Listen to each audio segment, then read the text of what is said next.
এই সংসদের মসনদে কে বসবে সেটি নির্ধারণ করবে এই ভূখণ্ডের মধ্যে যারা রয়েছে, সেই ভূখণ্ডের মানুষ। আমরা দীর্ঘ ১.৫ দশকের বেশি সময় ধরে আমরা একটা জাতি গড়ে তুলতে পারি নাই। বিভাজনের রাজনীতি আমাদের মধ্যে ইচ্ছাকৃতভাবে জিয়ে রাখা হয়েছে। আমরা স্টেট ডেভেলপ করতে পারি নাই, আমরা নেশন ডেভেলপ করতে পারি নাই। আমাদের প্রতিষ্ঠানগুলো ভেঙে গিয়েছে, আমরা সুশাসন নিশ্চিত করতে পারি নাই। আমরা ফাংশনাল ব্যুরোক্রেসি নিশ্চিত করতে পারি নাই।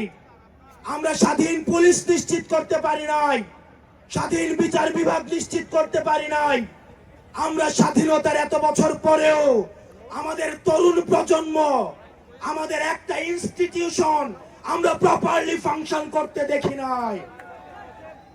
আমরা আপনাদের কাছে কমিটমেন্ট দিতে চাই, এই তরুণ প্রজন্ম আমরা ইনস্টিটিউশন গুলাকে প্রপারলি ফাংশনাল করব। আমরা আপনাদেরকে কমিটমেন্ট দিতে চাই, এই বিভাজনের রাজনীতির ঊর্ধ্বে উঠে আমরা একতার রাজনীতি বাংলাদেশে চালু করব। আমরা স্টেট ডেভেলপ করব। আমরা এই ভূখণ্ডের অধিকার আমরা আদায় করতে পারি নাই। আমাদেরকে মাথায় রাখতে হবে, বিদেশের সাথে আমাদের বন্ধুত্বপূর্ণ সম্পর্ক থাকবে, কিন্তু কোন প্রেসক্রিপশনের সম্পর্ক থাকবে না। আমরা স্পষ্ট ভাষায় বলতে চাই, আমাদের যখন একটা ছেলে রাস্তায় রক্ত দেওয়া শিখে গিয়েছে, আমাদেরকে কেউ রক্ত দেওয়া থেকে দমায় রাখতে পারবে না।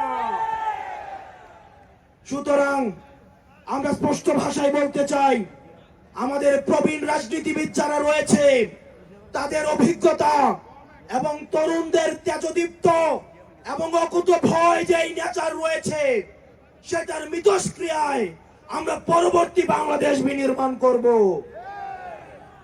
আমরা যতদিন না পর্যন্ত আমরা নিশ্চিত করতে চাই এদেশ থেকে পরিবারতন্ত্র, এদেশ থেকে কবরস্থ হয়েছে। এদেশে কামারের ছেলে প্রধানমন্ত্রী হবে, কুমারের ছেলে প্রধানমন্ত্রী হবে। এদেশে যোগ্যতার ভিত্তিতে এদেশে নেতৃত্ব উঠে আসবে।